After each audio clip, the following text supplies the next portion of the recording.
அனைவருக்கும் வணக்கம். இன்றைய தினமணி செய்தித்தாள்ல என்ன செய்திகள் இருக்கு அப்படின்னு சொல்லி பார்ப்போம். முதல்ல வந்து பார்த்தீங்கன்னா, இன்றைய திருக்குறள். திருக்குறள்ல என்ன குடுத்திருக்காங்க அப்படின்னா, "எதிரதா காக்கும் அறிவினார்க்கு இல்லை, அரிதிர வருவதோர் நோய்" அப்படின்னு சொல்லி குடுத்திருக்காங்க. "வரப்போவதை முன்னே அறிந்து காத்துக்கொள்ள வல்ல அறிவுடையவர்க்கு, அவர் நடுங்கும்படியாக வரக்கூடிய துன்பம் ஒன்றும் இல்லை" அப்படின்னு சொல்லி குடுத்திருக்காங்க. ஸோ, வள்ளுவர் என்ன சொல்ல வர்றாரு அப்படின்னா, "prevention is better than cure" அப்படின்னு சொல்லி சொல்ல வர்றாரு.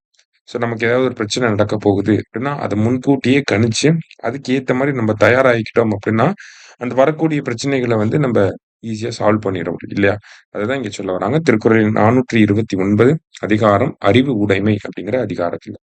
அடுத்ததா, முதியவர்களுக்கான அன்புச்சோலை திட்டம் அப்படின்னு சொல்லி குடுத்திருக்காங்க. முக்கியமான ஒரு திட்டமாக பார்க்கப்படுகிறது. முதியவர்களுக்கான திட்டம் அப்படின்னு சொல்லி குடுத்திருக்காங்க. எதற்காக தமிழகத்துல முதியவர்களுக்கான திட்டத்த தொடங்கணும் அப்படின்னு சொல்லி பார்த்தீங்கன்னா, தென் இந்தியாவை பொறுத்தவரைக்கும் தென்னிந்தியாவே பார்த்தீங்கன்னா, ஓல்ட் ஏஜ் பாப்புலேஷன் அதிகமாகிக்கிட்டே போகுது. கேரளா, தமிழ்நாடு இந்த மாரி மாநிலங்கள்லாம் பார்த்தீங்கன்னா, மூத்த குடிமக்களுடைய எண்ணிக்கை அப்படிங்கிறது இயர் ஆன் இயர் அதிகமாகிக்கிட்டே போகுது. இந்தியாவ பொறுத்தவரைக்கும் 60 வயசுக்கு மேல ஒருத்தர் இருந்தாங்க அப்படின்னா, அவங்கள வந்து நம்ம சீனியர் சிட்டிசன் அப்படின்னு சொல்லி சொல்றோம். சரிங்களா? ஸோ முதியோர்கள் வந்து அதிகமாயிட்டே போறாங்க. மத்திய அரசாங்கத்தோட புள்ளிவிவரத்தின்படி, மத்திய புள்ளியியல் அமைச்சகம் இருக்கா இல்லையா? மினிஸ்ட்ரி ஆஃப் ஸ்டாட்டிஸ்டிக்ஸோட டேட்டா படி, தமிழ்நாட்டுல 2031ஆம் ஆண்டு பார்க்கிறப்ப, தமிழ்நாடோட மொத்த மக்கள் தொகையில 18.2% முதியவர்கள் தான் இருப்பாங்க. ஓல்ட் ஏஜ் பாப்புலேஷன் 18.20% இருக்கும் அப்படின்னு சொல்லி ரிப்போர்ட் குடுத்திருக்காங்க. சரியா? எல்டர்லி இன் இந்தியா அப்படிங்கிற ரிப்போர்ட்ல, தமிழ்நாட்டுல by 2031 there will be 18.20% of old age people or senior citizens அப்படின்னு சொல்லி குடுத்திருக்காங்க. அப்ப முதியோர்களுடைய எண்ணிக்கை அதிகமாயிட்டே போகுது. அப்ப முதியோர் சார்ந்த நலன்களையும் நம்ம பார்க்க வேண்டியது இருக்கு. எப்படி பெண்களுக்கான நலன், குழந்தைகளுக்கான நலன், 3ஆம் பாலினத்தவருக்கான நலன்கள பார்க்கிறோமோ, அதே மாரி முதியோர்களுக்கான நலன்களையும் பார்க்க வேண்டியிருக்கு.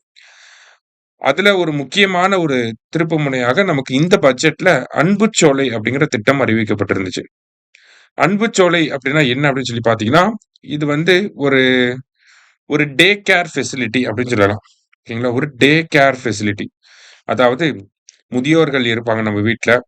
இல்ல நம்ம ஏரியால நெறைய பேர் இருப்பாங்க. ஸோ அவங்கலாம் இந்த அன்புச்சோலை இல்லங்களுக்கு பஸ் புடிச்சோ, இல்ல வண்டியிலயோ போயிரலாம். காலையில போயிட்டாங்க, சாப்பிட்டு காலையில போயிட்டாங்க அப்படின்னா, அங்க அரசாங்கம் வந்து என்ன பண்றாங்கன்னா, ஸ்கில் ட்ரெய்னிங் குடுக்குறாங்க.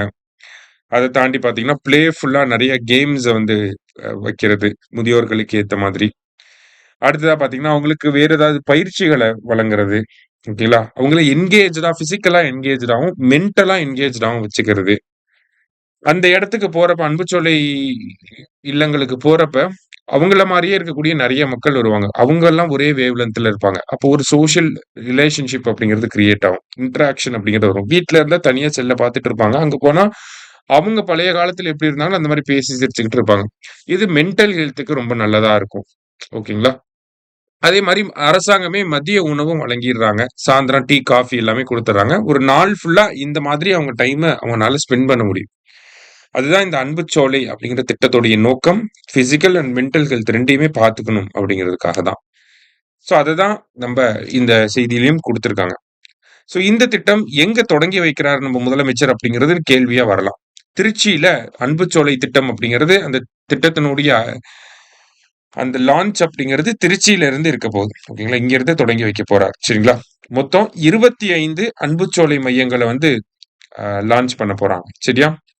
ஸோ அன்புச்சோலை மையங்கள், அன்புச்சோலை திட்டம் எதுக்காக, யாருக்காக அப்படிங்கிறத தெரிஞ்சுக்கோங்க. அன்புச்சோலை திட்டம் திருச்சியில தொடங்கி வைக்க போறாரு. டேட் வந்து பார்த்தீங்கன்னா, நவம்பர் 10 இன்னைக்கு தான் வந்து தொடங்கி வைக்க போறார் திருச்சியில. மூத்த குடிமக்களுக்கான ஒரு இல்லங்கள் மாரி, டே கேர் ஃபெசிலிட்டி மாரி செயல்பட போகுது. சரியா? ஸோ இன்னைக்கு முக்கியமான செய்திகள பார்த்திருக்கோம். நன்றி.